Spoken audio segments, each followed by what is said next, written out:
Karena masih bicara tadi soal sampah, kan banyak materinya ini selain sampah, parkir, PKL.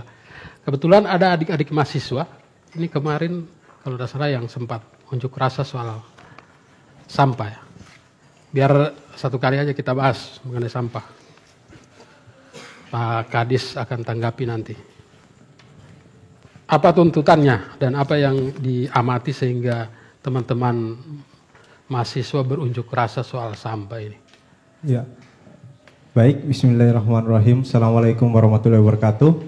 Waalaikumsalam warahmatullahi wabarakatuh. Terima kasih atas kesempatan yang telah diberikan kepada kami. Jadi saya Agung Rahman Datau, kader HMI. Alhamdulillah kemarin memang dalam proses penanggulangan sampah itu sendiri, memang kami jor-joran terkait persoalan sampah karena sebelum kami turun aksi terkait persoalan sampah, pada saat bulan suci Ramadan, itu sampah di Kota Gorontalo sangat menumpuk. Dan beberapa masyarakat, terkhususnya kami melakukan penelitian wawancara langsung kepada masyarakat, ada beberapa kelurahan yang 1 sampai 2 minggu itu tidak ada pengangkutan sampahnya.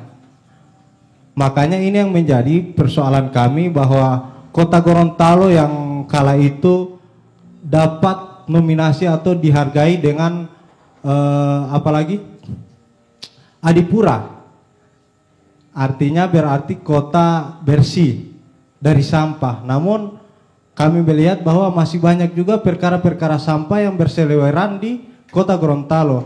Nah, ini yang menjadi kerisauan kami dari mahasiswa, terkhususnya aktivis Kota Gorontalo, sehingga kemudian turun aksi ingin menuntut kepada pemerintah kota agar kiranya persoalan sampah itu kalau sebelum-sebelumnya itu 1 hari pengangkutan 1 minggu 1 kali atau bisa jadi 1 minggu 3 kali, maka kami berharap bahwa setiap hari itu ada pengangkutan.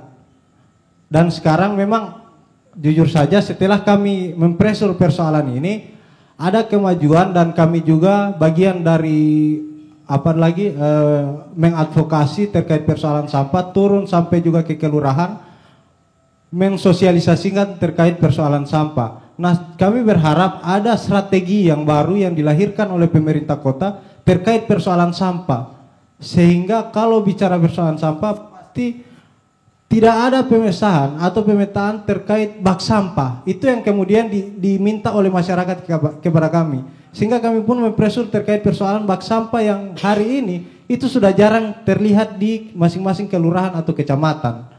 Nah, mungkin itu saja dulu penyampaian saya. Lebih dan kurangnya saya mohon maaf. Billahi taufiq wal hidayah. Assalamualaikum warahmatullahi wabarakatuh. Waalaikumsalam. Tapi bak sampah yang beton itu ya? Iya. Itu kondisi kapan yang 1-2 minggu itu tidak diangkut sampahnya? Kapan? Itu kita aksi sebelum aksi pertama sebelum bulan puasa, bulan suci Ramadan. Itu kita mempresur persoalan itu pasca Ramadan itu banyak. Bahkan di kelurahan saya, Padibuolo, itu masyarakat mereka itu beberapa masyarakat itu buat status di media sosial, bahkan dikritik bagaimana mungkin saya mahasiswa di situ melihat kondisi di lapangan 1 minggu bahkan sudah 2 minggu tidak ada pengangkutan sampah, toh kami hanya diam saja.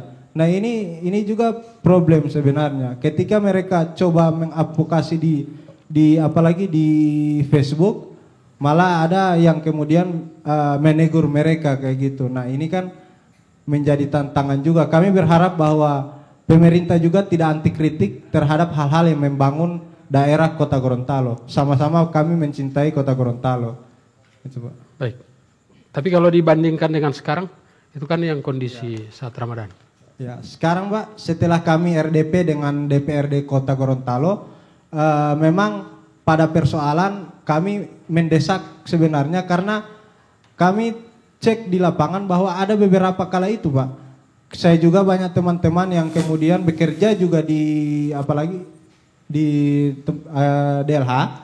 Itu saya tanyakan, mereka bilang ada 3 dump truck yang ada di bengkel. Dan kalau tidak salah dump trucknya itu hanya yang bisa terpakai itu 8 kala itu, dan saya coba komunikasi dengan kepala DLH itu, saya sampaikan saat RDP. Nah, kalau persoalan apalagi pengangkut sampah itu saya kira sangat minim. Nah, seharusnya ada penambahan armada di DLH itu sendiri. Nah, setelah saya diskusi ternyata pada persoalan menginginkan anggaran kita RDP itu kami berharap kami jor-joran ingin memperjuangkan bahwa pemerintah kota harus memperjuangkan armada, menambah armada DLH. Tapi toh pada akhirnya persoalan lagi terkait anggaran. Kami memahami bahwa pasca COVID ini, bahkan sekarang lagi sudah mulai lagi terkait persoalan COVID, itu sudah merajalela sehingga anggarannya lagi pasti pasti akan ditarik lagi dan lain sebagainya. Nah, jalan satu-satunya adalah saya coba mengusulkan kepada kepala DLH juga kepada DPR saat itu melakukan sosialisasi dan menyampaikan kepada beberapa masyarakat, terkhususnya itu saya sudah sampaikan di Kelurahan Padiwolo, saya sosialisasi dengan Ibu Lurah, bahwa ada rumah yang memiliki tanah di belakang, itu coba 1 meter, itu 1 meter digali, nah harus dibuat pemesahan. Kalau yang bisa dibakar, sampah kering, itu langsung dibakar di belakang rumah, dan sampah basah itu bisa diangkut. Karena memang persoalan kehidupan ini, apalagi terkait persoalan sampah ini Pak, pagi diangkut, sore ada. Setelah sore diangkut, ada lagi malam. Jadi mungkin mesti ada strategi dan taktik yang kemudian bisa menanggulangi persoalan sampah di Kota Gorontalo. Itu Pak.